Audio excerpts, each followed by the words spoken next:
Pilipinas, ang oras po 6:36. Eto na ang mag-partner na mas paliliwanagan tayo pagdating sa batas. Mga payo ng mga abogado, mga usaping abogado na mas malinaw na pag-uusapan para mas maintindihan natin. Kumpanyera ng Bayan, si Attorney Rina Seco at ang Panyera ng Bayan, si Attorney Cam, Cheryl Adami Molina. Dos Kumpanieras sa DZRH Radio, DZRH TV at DZRH Online. Bago mo kasuhan, bago ka pumirma, bago ka makipagkasundo, makinig muna sa Dos Kumpanieras. Dos Kumpanieras. Magandang gabi Pilipinas. Ito po ang programang Dos Kumpanieras. At ako ang nagsasalang panyera ng bayan, Attorney Rina Seco. Tuloy-tuloy sa pagbabalita, tuloy-tuloy sa serbisyo. Sama-sama tayo, Pilipino. Dos Kumpanieras. Isang tulog bago ang sweldo.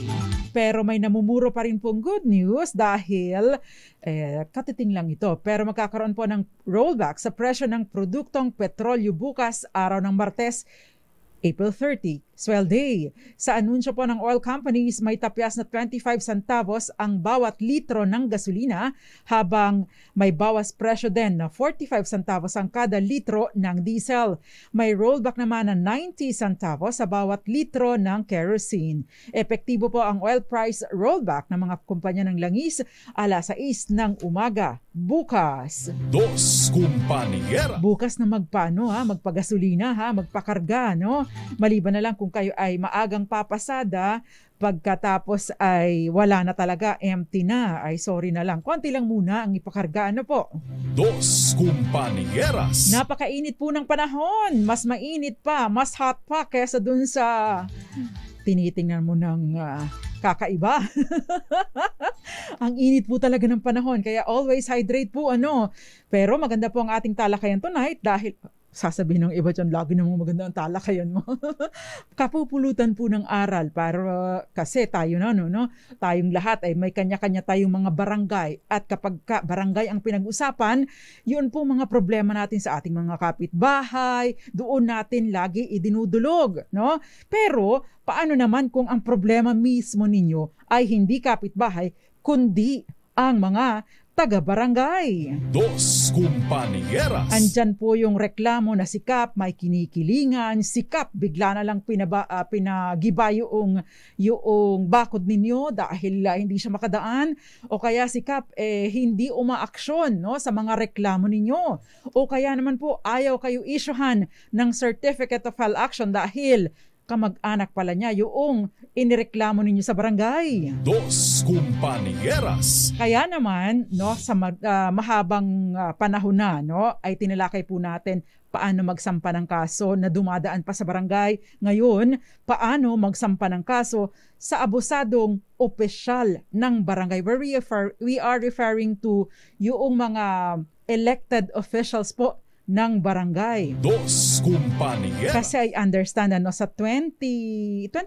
ba or 2026, kailan ba ang next barangay elections, Abay, makakaganti na ba tayo? Kaya lang kasi marami sa atin hindi natutudo Mabigyan lang ng 20 pesos, 50 pesos, ayos na kahit alam natin na palpak, It's time na matuto po tayo ng ating mga karapatan, ng ating mga remedies kung sakasakali po, palpak ang mga taga-barangay. Dos Kumpanieras. Bato-bato po sa langit, ang tamaan, bukol. Yung hindi po matatamaan ay ibig sabihin, congratulations po sa inyo. You're doing a good job at sana ay pagbutihin pa po ninyo. Kaya naman po, kayo po ay pwedeng sumali sa ating talakayan 0919-282-6485 at pwede din po kayong magpadala ng inyong mensahe sa atin bilang comment sa DZRH TV 4K livestream, sa DZRH Dos Kumpanieras Facebook Live bilang comment, DZRH News Facebook Live, gayon din sa DZRH News Television Facebook Live. Dos Kumpanieras. Meron din po tayong DZRH Malakas promo kung saan isa po ang mananalo ng 500 pesos at ang mananalo po ay tatanggapin ang kanyang premyo this weekend kasi every weekend lang po ang release ng ating winners ng ating prizes para sa mga winners ng DZRH Dos Compañeras Malakas Promo. Dos Compañeras. Antabayanan po yung question. Napakahalaga. Ito pong mga Malakas Promo natin. Yung question natin dyan ay formulated in such a way na matatandaan natin para, kung sakasakali po ay meron po tayong, kumbaga ay yung knowledge na nai-impart sa atin, ay magamit po natin sa mga pang-araw-araw natin na gawain o pangangailangan o kung sakasakali man issue dahil ito pong barangay na issue ay common po ito. Dos Compañeras. Every day of your life, you'll have to deal with the barangay. Di po ba? Tayo ay subject. Ito yung pinakamaliit na unit ng kumbaga, political unit, ang barangay. Diyan tayo yung pinakamababang pwesto na ating inihahalal. No? Pero malaki din po ang role. Kapag kapupalpak ang mga taga-barangay tuwing bigayan ng ayuda o kaya naman po yung registration para sa 4Ps, bagaman at ito ay basically with the DSWD, abay hindi po ba malaki din po ang role ng barangay because I understand yung barangay po ay tumutulong sa pag-determine ng mga recipients ng 4Ps. Dos Compañeras. Ay paano naman kung may kinikilingan si Kap o kung sino-sinong may narinig ako, hindi ko na po babanggitin ang pangalan pero dito po sa ating programa ay meron na ding nagsumbong na ang mga inilalagay doon sa mga tumatanggap ng ayuda, puro kamag-anak lang. O, di ba? Common yan. Dos Compañeras. Hindi po ba lalo na nung kasagsagan ng pandemya, nung lockdown, na marami sa atin ang hindi makabili ng pagkain dahil syempre may mga nawalan ng trabaho o kaya naman ay nalagay sa floating status, nagsara ang kumpanya o kaya naman nasagad, marami sa atin ang nasagad dahil nga walang income, yun ang problema natin. Tapos yung taga-barangay, yung iba namimili lang ng bibigyan. Dos Compañeras. So kapag kaganyan, saan or paano po natin mairereklamo ang taga-barangay? Dalawa po ang kaso na maaari nating maisampa sa mga elected officials ng barangay, either criminal o kaya naman po ay administratibo. Kapag ka po administratibo, ang pinaka mabigat na sentensya dyan ay ang pagkakatanggal sa trabaho. Pero medyo may kahabaan po ang proseso.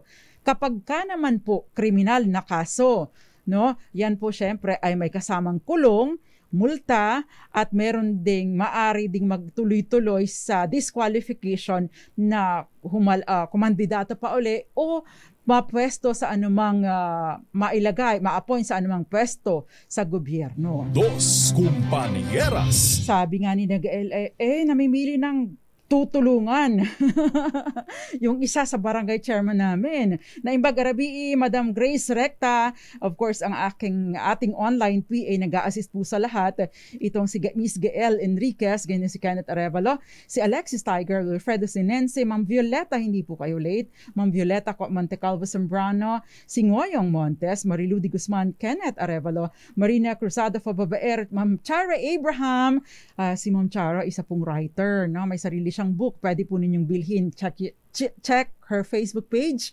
Meron po siyang libro na isinulat. I hope to buy one of these days, Miss Chara Abraham. Hachi Gallardo, magandang gabi.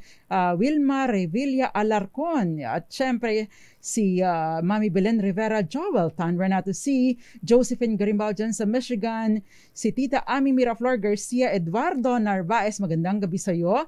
Gayun din si Nelson Olivar, magandang gabi po sa inyo. Phil Barbie, at syempre Hilario Enriquez, magandang gabi po. Herminio Villaluz, at Maria Teresa Lazaro, si Frodo de Chihuahua, at Ray Mendoza, and Pancha Sabordo Jr. Magandang gabi po sa inyong lahat. Dos Compañeras. Pwede po ninyong i-share ang ating live tonight o kaya naman later on, pwede po ninyong i-share sa inyong page, at pwede po ninyong itag ang inyong mga ang tawag doon, yung ang inyong appropriate barangay na page, no?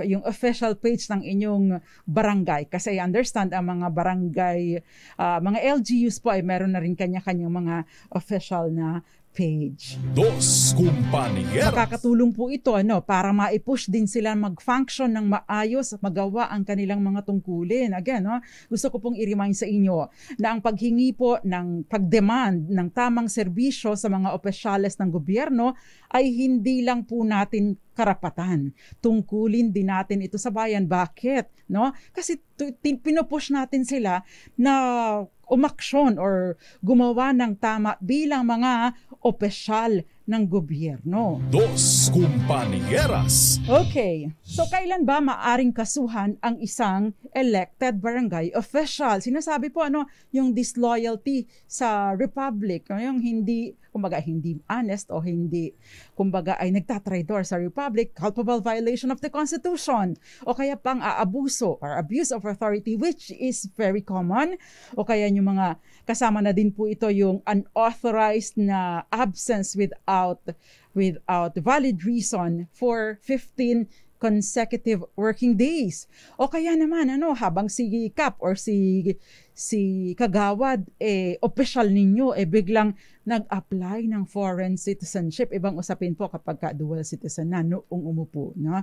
And of course, syempre yung dishonesty, oppression, misconduct, gross negligence o yung pagsisinungaling, pang-aapi, masamang pag-uugali at matinding kapabayaan sa tungkulin, yan po ay maaaring pag-ugatan ng ating reklamo. Dos Compañeras. Of course, yung iba po, yung pang-aabuso pumapasok doon, yung mga, kumbaga, pag-aabuso, meron siyang mga overt acts o meron siyang mga hakbang na ginawa na mapang-abuso. So yan po ang maaring maging basihan ng pagsasampa ng kasong administratibo. Ibang usapin po, no? Kapag yung ginawa niya ay tantamount to or equivalent to a criminal case. In which case, no? Kapag kasong kriminal, hindi po ito, ito po ay kailangan dumaan either sa korte o kaya naman ay sa Office of the Ombudsman. Dos Compañeras.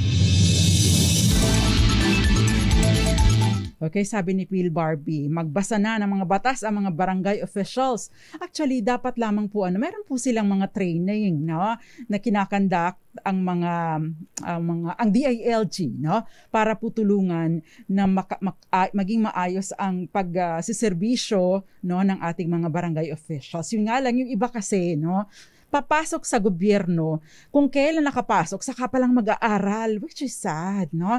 Dapat, kapag pumasok ka na sa gobyerno, dapat kahit papaano may background ka na, alam mo na, hindi yung saka ka pa lang mag-aaral, di po ba? Dos Compañeras. Ibang-iba, pagpapasok ka sa kumpanya o private sector kung saan, no, kailangan meron ka ng skill sa sa trabahong ina-applyan mo bago ka matanggap dito sa gobyerno. Baliktad, dapat ito nga yung highest form of skills. Bakit?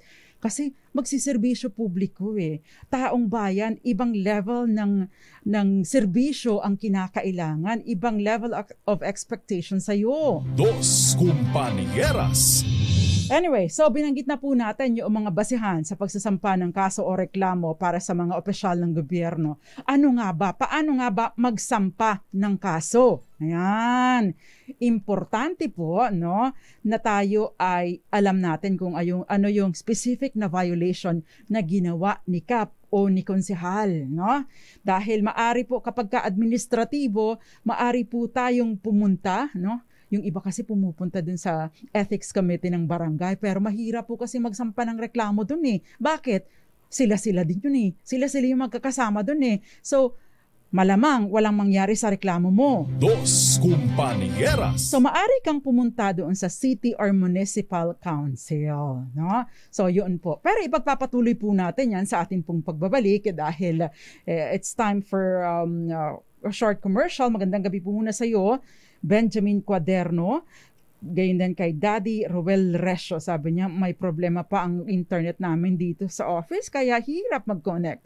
Pero makikinig naman sa DZRH 666 sa Talapihintatan sa kanilang radyo. Magandang gabi po sa inyo at sa lahat ng mga nanonood na kikinig sa atin sa iba't ibang panig ng mundo. Raul Destacamento, Marilu de Guzman, La Arnie Valdez, Eleanor House of Wolves, gayon din si Bernie Llamado at Ma'am Grace Recta. Maraming iba pa na nanonood sa atin, but babatiin po natin sa ating pong pagbabalik. Ilan po muna mga paalala. Wait. Ayan. Nad Franceca, magandang gabi sa iyo. Gayon din kay Nato Nakase, Fernando Tandog, at si Joe Art Atones, Tristan Gulay, at napakaraming iba pa. Magbabalik pa ang programang Dos Compañeras. Ilan po muna mga paalala, dyan lamang po kayo. Dos Compañeras.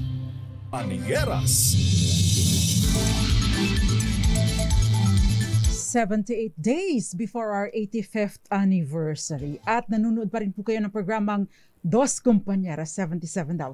Dos Compañeras, dito lang po sa DZRH, kasama po ang nagsasalang panyaran ng bayan, Attorney Rina Seco, at tinatalakay po natin kung paano maireklamo yung abusado o salbahin yung elected barangay official. Dos Compañeras. Marami na ang mga nakalagay na questions at mga comments ng ating mga kababayan na appreciate ko po. Babasahin ko po mamaya, but let me lay down first yung mga basic principles. No?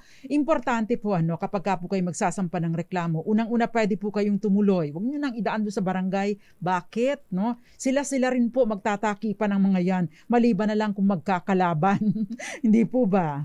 Dos Compañeras. Pwede po kayong dumulog diretso sa city or municipal council at dapat lang po ay dala na ninyo ang inyong verified affidavit. Ito po yung dokumento na naglalaman ng inyong mga reklamo. Preferably in the form of a verified complaint in the form of an affidavit. Bakit kailangan verified? Dahil po yun ay dapat na sinumpaan para po kung sakasakali matiyak naman na hindi gawa-gawa lamang, hindi ka sinungalingan yung mga nilagay ninyo doon. Huwag pong magsisinungaling sa complaint affidavit, lalo na if it is verified because maari po kayong managot for perjury na krimen po sa ilalim po ng batas. Ito po ay may kaukulang kulong. Dos Compañeras. Yun. So yung verified complaint o kaya naman ay complaint affidavit, yun po ang paunang dokumento na kailangan ninyo kung magrereklamo kayo laban sa isang opisyal ng barangay and kahit sino pa ang irereklamo nyo for that matter. Dos Compañeras. Kapag ka po naibigay na ninyo, naisubmit na po ninyo ang inyong verified complaint o yung complaint affidavit ninyo sa Sangguniang Bayan o yung City Council at natanggap na nila ito, magsasagawa po sila ng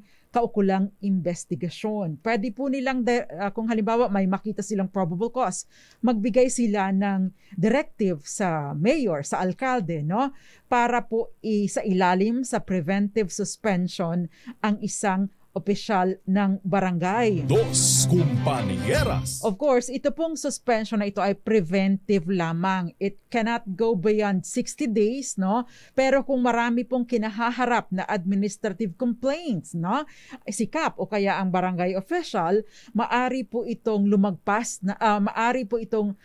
ng 60 days pero hindi po lalagpas ng 90 days. Dos Compañeras. Preventive suspension lamang po ito. Anong ibig sabihin nito? Kailan ba pwedeng isailalim sa preventive suspension ang isang opisyal ng barangay?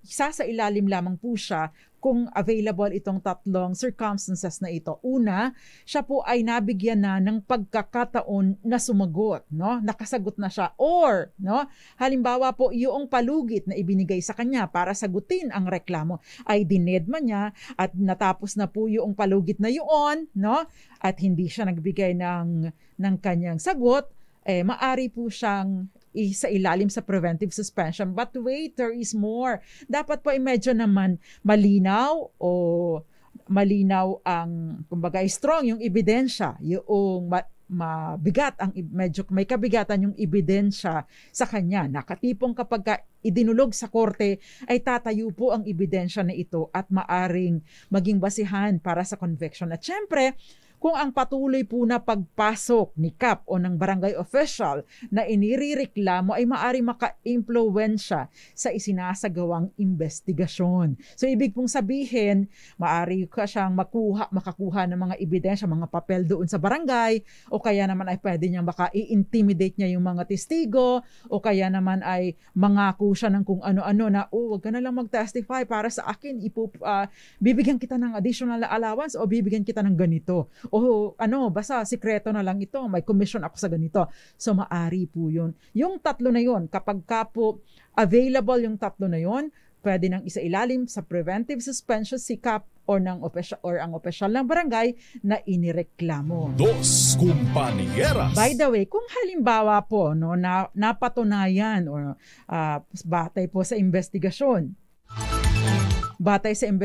ay talagang may sapat na mayroong masasabing talagang nagkasala ang opisyal ng barangay, ang suspension po ay not exceeding 6 months. Hanggang suspension lang po ang maaring ipataw ng konseho laban kay Kap o ng opisyal ng barangay na inirereklamo sa kondisyon na ito po ay hindi nag-i-extend ng term. So ibig sabihin, mai-a-apply lang po ang suspension doon sa unexpired portion or sa unexpired term ng opisyal ng barangay. Dos Compañeras. So kung halimbawa po 5 buwan na lamang at matatapos na ang term ni Kap, ay ibig pong sabihin hanggang doon lang sa 5 buwan ang kanyang suspension. Dos Compañeras. Wala pong kapangyarihan ang sangguniang bayan o ang city council na tanggalin sa pwesto ang isang nagkamaling opisyal ng barangay.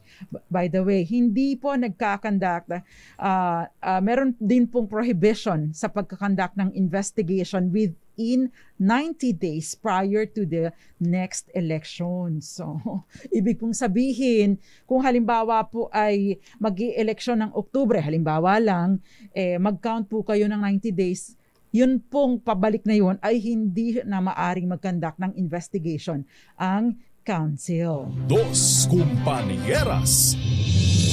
Okay, basahin muna po natin itong mga comments ng ating mga tagapakinig dahil marami-rami na po.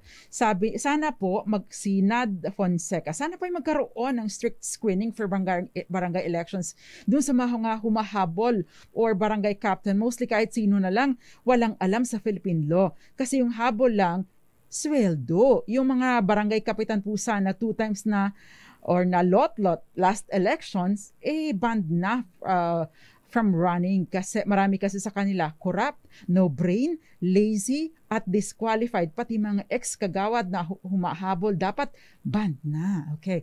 Ang susi po naman dito kahit paanli ang pagtakbo ng isang tao, kung hindi po natin ihahalal ay hindi naman po sila mananalo. Yun nga lang, may iba pang issues, iba pang factors kasi na gumagalaw. Sabi niya, sweldo lang naman ang habol ng mga sa barangay elections, maraming not qualified at palakasan. Actually, yung sa palakasan po kasi supposedly wala pong partido o hindi dapat iniendorso ng alkalde o ng mayor. Hindi bata ni mayor dapat ang tumatakbo or hindi supported ng kung sino man. Dos Compañeras. Supposedly po kasi ay independent, yung mga opisyal o yung mga kumakandidato sa barangay. Dos Compañeras. Ayun nga lang, sa amin na nga lang po sa Marinduque, merong iba doon, hawak ni Kap o si Kap, hawak ni Mayor. Si Mayor pa mismo ang nagpatakbo to make sure nakahawak niya ang konseho. Yun lang ang masaklap na problema. Mga barangay chairman dyan, chairperson, walang tatanggi. Totoo yan. Dos Compañeras. Alam nyo yan at alam nyo din kung sino kayo. O mayor, alam na kung sino ka. Okay. Lanlan Fortes, magandang gabi. Steve Vasquez, sabi niya, meron po dito sa Bataan, sa Bungero, malaki ang bunganga. No brain and very lot na sa last election for barangay. Nag-iilusyon ulit na habol daw ulit, tatakbo ulit. Huwag nyo na pong i-elect kapag ka po ganyan. Nasa atin po ang power supposedly kapag ka-eleksyon. Dos Compañeras. Phoebe Lorente, magandang gabi sa'yo. Now, ito yung question ni Alexis Tiger. Paano kung almost 10 years nang nakaraan malaman na may ginawang falsification of documents ang nakaraang barangay admin at wala na ang dating opisyal na gumawa? Tutuloy pa ba ang kaso lalo na ito regarding sa lupa o titulo? Dos Compañeras. Actually, yun pong prescription na tinatawag. Kapag ka po ang basihan po ito ay from the time na ginawa o kaya naman, no, kung kailan na-discover ang krimen. Yun. So from the time of discovery, saka po magka-count ang prescription. Dos Compañeras. Yun nga lang, hindi na po ito administratibo, no? Kriminal na kaso na po ito kasi falsification of what? Documents? Yan. Naimbag Arabi, Imam Grace Recta, sabi ni Gael, mamili nabasa ko na yun. Priority ni Cap ang kapamilya niya pagdating sa 4Ps, itchapera ang mga deserving talagang maisali, sabi ni Bernie Llamado. Eleanor, House of Wolves, magandang gabi sa iyo. Si Kapitan, sabi niya, Laarni Valdez, Kapitan, ayaw mag-issue ng barangay indigency para sa BRO scholar ng isang student dahil hindi daw siya ang ibinotong ng nakaraang eleksyon. Pwede po ninyo yang ireklamo. Dos Compañeras.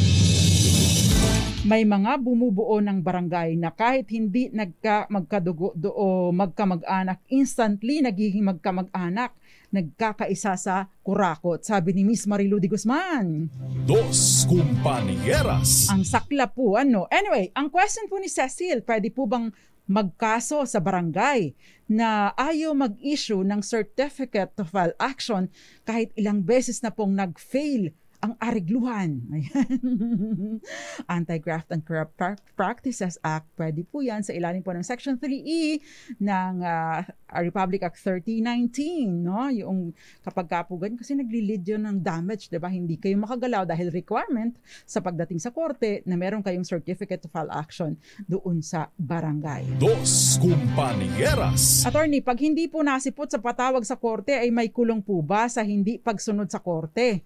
May kulong po sa pag hindi pagsunod sa korte. Sa barangay po baga ay taga-amin wari di sa Marinduque. Sa barangay po baga ay may ganun din. Abay, sa barangay po no, kasama po parang contempt po ang tawag doon, ano, yung kapag ka hindi ka sumusunod sa lawful order ng korte, no?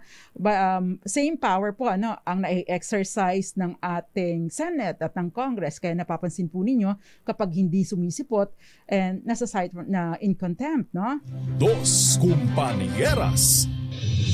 Yun pong contempt, although hindi po explicitly stated na contempt in the doon sa context ng proceedings, yung appearance po, yung refusal to appear without valid reason, maari pong pag-ugatan ng ma-cite for contempt, no? However, wala naman po kasing nakalagay doon sa ating tawag doon, sa ating local government code para sa penalty. So yun ang problema po natin kapag hindi nag-a-appear sa barangay. The only thing they can do is to issue a certificate of file action para naman po yung nagreklamo, no, ay ma-avail yung iba pang mga remedyo na inilalaan po ng batas. Dos Compañeras. By the way, now speaking of certificate to file action ba yun?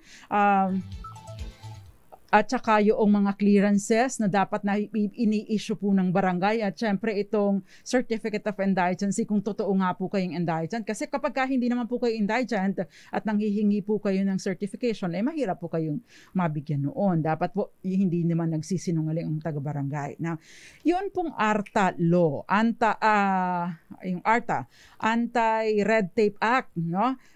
Ito pong Anti-Red Tape Authority ay meron na pong isang taga-barangay o barangay chairperson dyan sa Caloocan na nakasuhan po dahil sa inaction or hindi pag-issue ng nire-request na clearance mula sa barangay. Dos Compañeras. So yung napakahirap hinga ng dokumento samantalang dapat ay ini-issue ito ng mabilis, pwede po ninyong ireklamo sa Anti-Red Tape Authority at sila po mismo ang magsasampa ng kaso para sa inyo. Dos Compañeras.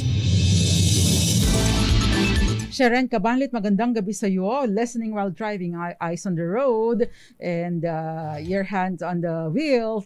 J. Season Fernandez, magandang gabi sa iyo. Ang daming hugot sa barangay official, sabi niya. Romel Cayabyab, okay. Tama po ba na ipagiba ang tirahan kung ito ay request ng empleyado ng gobyerno, lalo kung ito'y may usapin o reklamo laban sa empleyado ng gobyerno? Dos Compañeras. Ano pong ibig sabihin nito? Kasi para po ma-demolish ang isang bahay, for example, tirahan kasi ang sinasabi, tirahan. Kailangan po may order ng korte or ito po ay nasa delikado na at in the verge of mag-collapse na at pwedeng maka-injure sa publiko, no? Pwede po yun. Pero generally, kailangan po ng court order para dito. Dos Compañeras. Ma'am Irene Almodovar, magandang gabi. Marites Lido, magandang gabi dyan sa Mabitak, Laguna. Ganyan din kay Alcari Serad, nanonood sa atin sa Marawi City. At si Meryl Hidalgo sa Calamba City, Laguna, Fiesta Mart Royal. Magandang gabi sa'yo. Nasa bus ka ba, Fiesta Mart Royal? The last time nabasa ko yung message mo, you were on a bus. Dos Compañeras.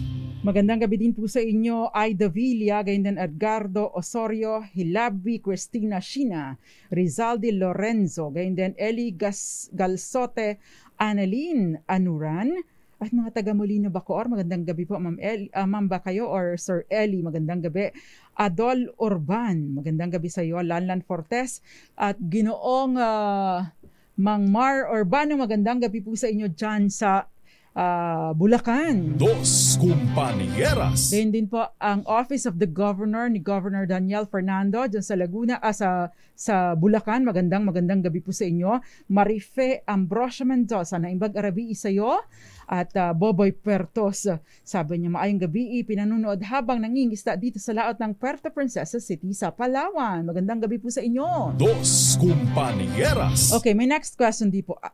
Attorney, regarding po sa VAUSI cases po na hindi binibigyan ng protection order ang babae kasi pinipilit po, pinagkakasundo, ano naman ang pwedeng gawin for immediate protection? Dos Compañeras. Actually, kapag ka po yung barangay protection order, obligado po ang barangay na mag-issue ng BPO or barangay protection order within 24 hours from request, no? Kapag ka po hindi humakbang sikap or yung mga taga-barangay sa hinihingi na protection or protection order, pwede pong mag-file ng administrative complaint laban sa opisyal dahil sa kanyang failure to perform yung duties na yon. Pwede pong isampa sa Sangguniang Panglungsod o Sangguniang Bayan, City Council, Municipal Council. Para naman po sa mahigit or agaran na protection, no? Pwede pong magsumbong kayo sa police at pwede rin po kayong pumunta sa clerk of court, yung pinakamalapit na clerk of court ng family court para maghingi po kayo ng assistance for protection order. Dos Compañeras. Paalala lamang po sa ating mga taga-barangay, kapag ka po nang hihingi ng barangay protection order sa ilalim po ng VAUSI law or Anti-Violence Against Women and Children, hindi po pinagkakasundo, no? Hindi po pinipilit na pauwiin at aregluhin nyo lang, pag-usapan nyo lang kapag ka po nagkakasakitan, kapag ka po nagkakapisikalan o meron ng threat sa buhay ng babae at ng anak, no? Ito po ay hindi dapat na pinagkakasundo, hindi pinag-uuwi. Either paalisin po yung mga biktima or paalisin yung tao, yung perpetrator, no? Pero kung sakasakali po, yung perpetrator ang paalisin nyo. Dos Compañeras. Dapat yung perpetrator ang umaalis. Siya yung gumagawa, naghahasik ng lagim, gumagawa ng kaguluhan, di ba? Yun ang dapat na paalisin. Ang proteksyon ay para doon sa biktima, hindi doon sa kung sino man. Siya pa mag-i-enjoy ng privilege na doon titira, di ba? Dos Compañeras. Yun pong nagtatanong tungkol sa Malacash promo. Makikita po ninyo si ating screen from time to time, pina-flash po. But the question is, ano ang pangunahing dokumento na kailangan ko magsasampa ng reklamo sa isang elected barangay official? Nabanggit na po natin yan. Dos Compañeras. Magandang gabi din sa iyo, Odette Oxales. At may reaction po dito, no? Yan ang problema sa Pilipinas. Kaya hindi mabago-bago kahit anong gawing krimen o masangkot sa kaso, kahit pa pwede pa rin kumandidato at ang mga botante naman binoboto pa. O kaya naman, weird ang desisyon like yung kay Revilla. Bakit acquitted? Pinababalik na nga ang pera sa plunder. Napakabulok ng sistema. Kaya ayan, naglipa na ang mga masasamang leader. Andyan pa rin, balik-balik ang katiwalaan sa bansa. Dos Compañeras. Explain ko lang briefly kung ano po ang nangyari doon sa Revilla. Yung Cambe ba yun? Yung kanyang chief of staff. Ang involved dito si Cambe, involved dito si Bong Revilla, involved din po dito si Janet Lim Napoles. Ang sinasabi po, no, yun pong through Cambe, yung chief of staff ni Bong Revilla ay tumanggap daw mula sa businesswoman ni si Janet Lim Napoles ng 224.5 million pesos bilang kickback in exchange doon sa PDAF, yung allocation.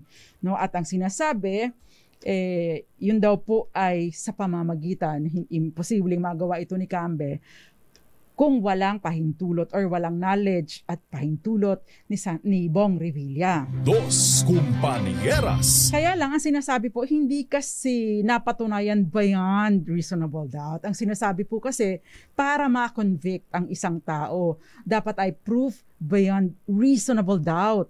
Pero ang tanong ngayon, so sige, hindi na na-establish ang proof beyond reasonable doubt. Bakit ipinababalik yung 124.5 million na di umano ay natanggap ni Bong Revilla bilang kickback, no? Kasi 200 something ang tinanggap daw na pera, na kickback. Dos Compañeras. Ngayon, di po ba magkaiba po ang ebidensya, no? Ang bigat ng ebidensya na nire-require sa pagkaso, no?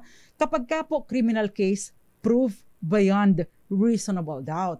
Kapag ka po civil lamang, ang kailangan po ay preponderance of evidence. Magkaiba po sila, mas magaan po ang timbang ng preponderance of evidence na required naman sa civil. Kaya nga po, bagaman at hindi na-convict sa kasong plunder dahil wala pong proof beyond reasonable doubt, meron pa rin kaunting pagdududa, pero na-establish naman daw po yung preponderance of evidence, and therefore, sa civil na aspeto, therefore, kasama po sa hatol ay ang pagbabalik or pagpapabalik kay Bong Revilla ng 124.5 million pesos na di umano'y kickback. Dos Compañeras. Na hanggang sa ngayon, nakabalik na po siya sa pwesto, ay hindi pa po niya na ibabalik sa National Treasury. Dos Compañeras. Bakit nakabalik? Kasalanan po natin mga botante. Diba? Ito ang barangay official na konti-konti lang ang kickback, binabalik nyo, no? Ito mga lalo pa, ito ewan ko ba? Reklamo tayo na reklamo sa barangay, pero yung mga matataas na opisyal, ini-elect ulit natin. Nakakalungkot. Okay. Ito, Helen, ask lang po namin, may lupa po kasi kami na nabili. Ngayon, daanan po doon, hindi po sementado. Nung mabili namin ang property, ang ginawa namin, binakuran po namin ng concrete. May iba naman pong daanan pero ikot na. Ngayon, giniba po ng barangay ang bakod dahil daw po right of way ng mga taga-barangay. Tama po ba yun? Hindi po kami sinita nung ginagawa yung bakod. Ang ginawa nila, nung wala nang nagtatrabaho at nakaalis na kami, sa kanila giniba. Dos Compañeras. Sasagutin po natin yan sa ating pagbabalik. Again, ang ating pong DZRH Malakas promo question, anong dokumento ang kailangan kung magsasampa ng kaso laban sa isang elected barangay official? Definitely, kung ang irereklamo po ninyo ay taga-barangay, hindi po ninyo kailangan ng certificate of file action dahil ikaw ba naman, di ba? Irereklamo yung taga-barangay, hindi kailangan ng barangay o ng inirereklamo mo ng consent para ikaw ay makapagsampa ng kaso laban sa kanya. Dos Compañeras. Magbabalik pa ang programang Dos Compañeras. Ilan po muna mga paalala. Nakakasama po ninyo, Attorney Rina Seco, dito lang sa DZRH Dos Compañeras. Dos Compañeras. Dos Compañeras. Nagtatalakay po tungkol sa mga pagsasampa ng kaso laban sa opisyal ng barangay, elected officials ng barangay. Magandang gabi sa iyo, Facebook ni Roy. Gayon din, Ma'am Hilaria Pagunuran, si Gael, si Fiesta Mart Royal, Meryl Hidalgo, Romel Cayabriab, at maraming iba pa. Si Victorino Duran, Roy Borilla Sr. Magandang gabi. Magandang gabi din sa iyo, Pedro Alarcon. Kung ang mga namumuno wala na yatang matitino, taong bayan pa kaya magiging matino. Actually, nasa atin po ang mga kamay. Supposedly, nasa atin po ang power tuwing halalan. Huwag po nating ihahalal yung mga palpak, mga kurakot, at mga abusado. Ria Soto, magandang gabi sa iyo. Aida Villa, Edgardo Osorio, Halabe Shina, at syempre si Rizal Di Lorenzo. Hindi ko pa na-check yung DZRH News Television. Magandang gabi rin po sa inyo. Good morning, good afternoon, good evening, and good night. Good night, Dennis Bago. Magandang gabi. Nanunood sa atin sa Cavite about Homeowners Association. Okay. Meron po tayong previous episode on Homeowners Association. Rafa Bayani, nanunood sa Jensen, General Santos City. Arlene Mangabang, nanunood sa atin. Absent pa po ako, pinanood ko at pakikinig today kasi company outing po namin. I enjoy po kayo pero mag-iingat po kayo. Henry Dolohan from Botolan, Zambales. Joe Art, Mandagit Tones, magandang gabi po sa inyo. Siyempre si Eduardo Biscocho, magandang gabi po sa inyo. Dos Compañeras.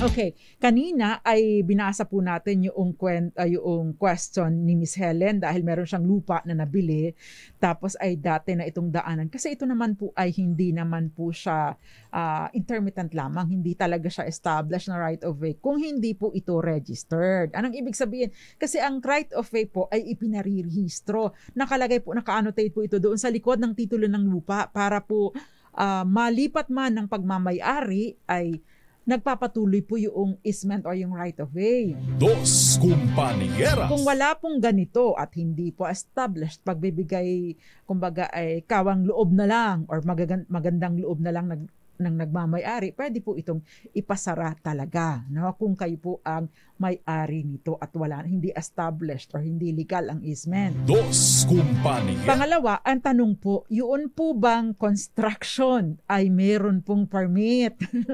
Kasi alam nyo po, ang gawa ng concrete na bakod ay nangangailangan din po ng permit. I think OBO o Office of the Building Official, kailangan po yan ng permit. Kung wala po, no, maari po itong ipatanggal.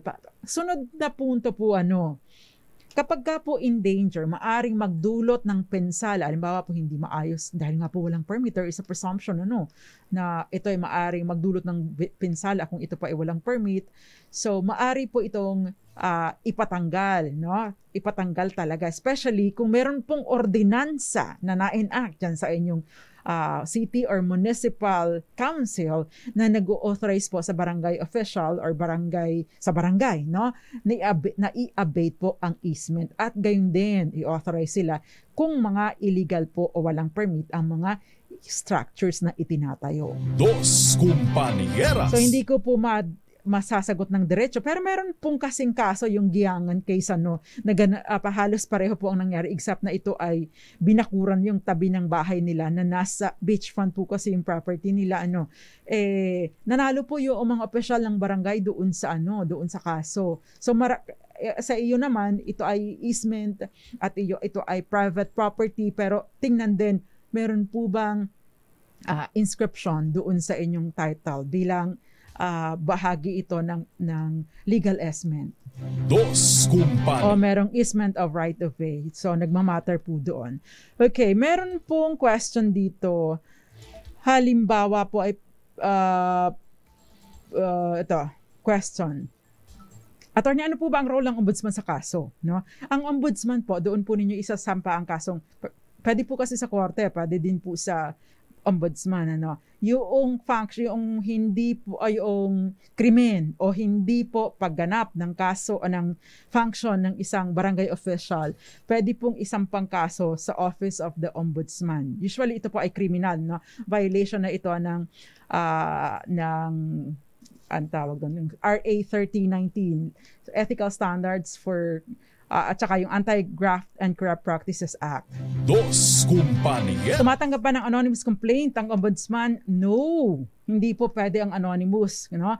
Meron pong karapatan ang bawat isa na i-confront ang accuser, paharapin ang testigo, at the same time tingnan ang mga ebidensya, karapatan din po na i-cross-examine ang testigo, at may karapatan din po mag-present ng testigo itong inaakusahan. In short, hindi po pwede ang anonymous complaint. Dos Kumpanieras. Ang mangyayari po dyan, ang didinig po sa kaso, investigating body lamang po ang ombudsman. Sila po ang nagre-recommend kung isasampa ang kaso sa Sandigan Bayan. Ayun. Kumbaga, sila po yung prosecutor. Sila yung fiscal's office. Yung counterpart po kapag nagsasampa kayo ng kaso sa korte. Dos Kumpanya. Pero totoo po, mabilis ang oras at marami pang mga naiwang questions pala. Anyway, sa atin pong DZRH Malakas promo, anong dokumentong kailangan kung magsasampa ng kaso laban sa isang elected official? Mali po ang certificate of file action. Ano yun? Bibigyan ka ng certificate of file action para kasuhan mo siya? Hindi. Ang kailangan mo ay verified complaint o kaya ang tawag din complaint affidavit. Ang nanalo sa atin tonight, no? Affidavit of complaint, taga Silago, Southern Leyte. Congratulations sa iyo, Sandy Tomol. Ang release po ng ating mga panalo, ang mga premyo ay on weekend. So, pakiantabayanan lang po, Sandy Tomol. Anyway, antabayanan po ang susunod na programa, ang programang Lunas at Lunas Extension para sa mga mahahalagang impormasyon tungkol sa ating kalusugan. Nakasama po ninyo tonight, Attorney Rina Seco, tuloy-tuloy sa pagbabalita. Kasama ko po ang aking mga online PAs, si Gael Enriquez at Kenneth Arevalo, at syempre, ang ating poging-poging technician, si Norman Moraga. Hindi ko nakakalimutan. Attorney Rina Seco po. Magsama-sama tayo bukas dito lang sa programang Dos Compañeras. Tuloy-tuloy sa pagbabalita, tuloy-tuloy sa serbisyo. Sama-sama tayo, Pilipino. Dos Compañeras.